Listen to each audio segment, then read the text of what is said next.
প্রিয় শিক্ষার্থীরা, আজকের আমরা পঞ্চম শ্রেণী গণিতের প্রথম অধ্যায়ের গুণ দেখব।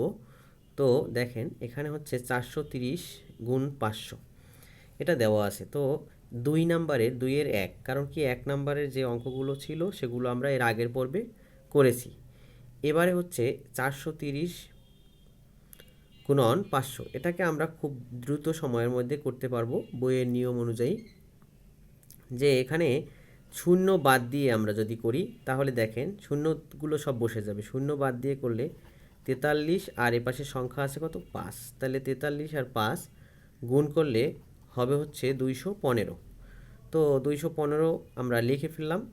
এরপরে আমি যদি এই 43-এর সাথে এই শূন্যটা নিয়ে আসি, তারপরে 5 গুণ করি, তাহলে হবে 215-র সাথে আর একটা শূন্য দিতে হবে। পরের বারে আপনার কি করবেন, 430 আর এই যে 500, এই দুইটা যখন দিবেন তখন এই 215, মানে সহজ কথা হলো এই সংখ্যা আর এই সংখ্যা, মানে শূন্য বাদে যে সংখ্যাগুলো আছে সেই সংখ্যাগুলো গুণ করলে 215 হয়েছে। এরপরে কয়টা শূন্য আছে, দুইটা সংখ্যা মিলে 1 2 3, এই তিনটা সংখ্যা আমরা বসিয়ে দেব। হয়ে গেল 1 নম্বর অঙ্ক। এরপরে দেখেন 2 নাম্বারটা, তাহলে উত্তর কত হবে, এখানে 1 নাম্বারের উত্তর লিখবেন, উত্তর 21 5 000, তাই না? এই হয়ে গেল। এরপরে 2 নম্বর অঙ্কটা দেখেন। 2 নম্বর অঙ্কটায় বলছে যে 800 গুণন 900, এটা আরও সহজ। আমরা যদি এই 8 আর 9কে গুণ করি তাহলে কত পাবো, তাই না? তাহলে 8 আর 9কে, তো আমরা 8 আর 9 গুণ করলে 8 8 নং কত, 8 গুণন 9, এটা হচ্ছে 72। তার মানে আমরা এখানে 72 লিখে দেব।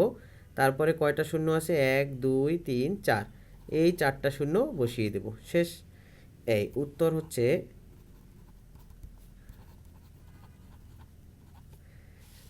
হয়ে গেল 7,20,000 উত্তর। তারপর হচ্ছে আমরা এর পরের অঙ্কে যাব।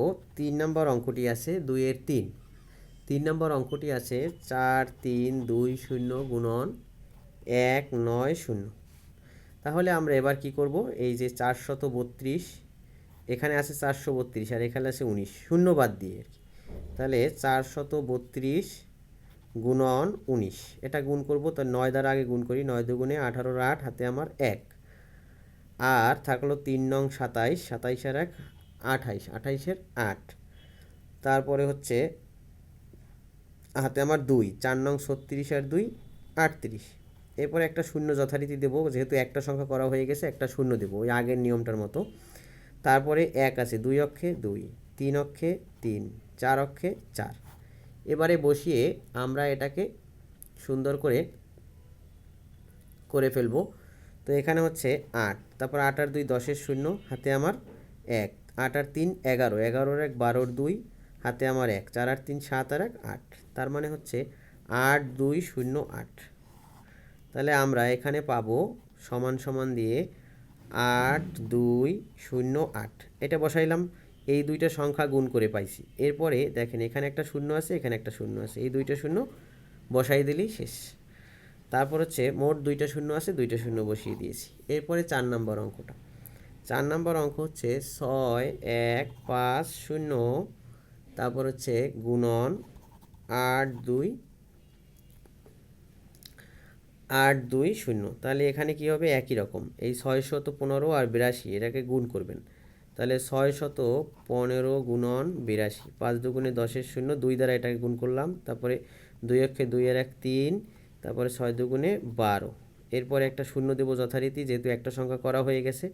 5 8 40-এর শূন্য, হাতে 4, 8 অক্ষে 8 আর 4 12 আর 2, হাতে আমার 1।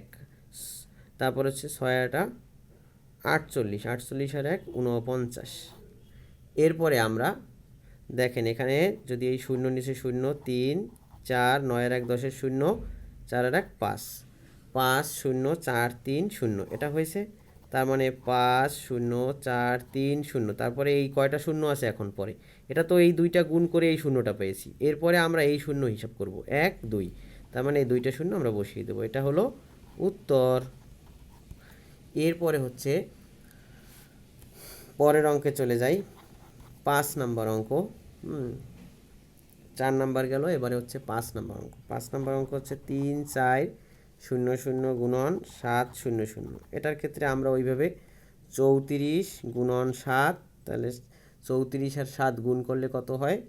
238। আপনারা এক সংখ্যা যেহেতু এটা গুণ করে নেবেন, তাহলে 238। তারপরে কয়টা শূন্য আছে? এখানে 2টা, এখানে 2টা, মানে শেষে শূন্য থাকতে হবে, আবার মাঝখানে শূন্য গণনা করিয়েন না।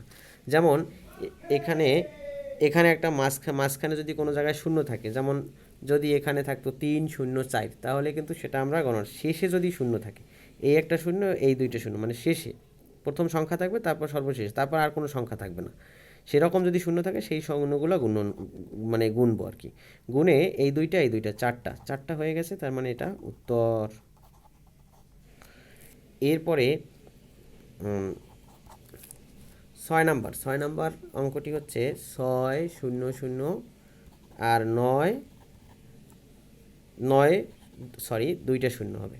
তার মানে হচ্ছে এখানে হচ্ছে এই 6 আর 9, 6 নং কত? 6 নং হচ্ছে 54। তার মানে হচ্ছে 54 দিলাম, এই 6 আর 9 গুণ করলাম, তারপরে কয়টা শূন্য আছে? 1 2 3 4 5, 5টা শূন্য বসিয়ে দেবেন, হয়ে গেল। এটা হচ্ছে উত্তর।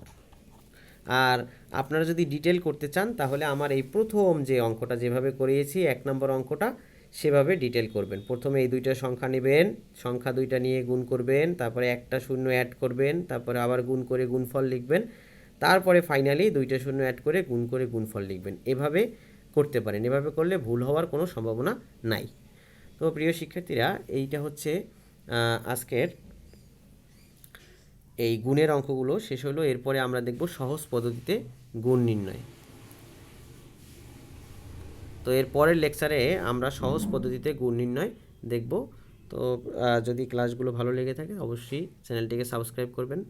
ধন্যবাদ প্রিয় শিক্ষার্থীরা।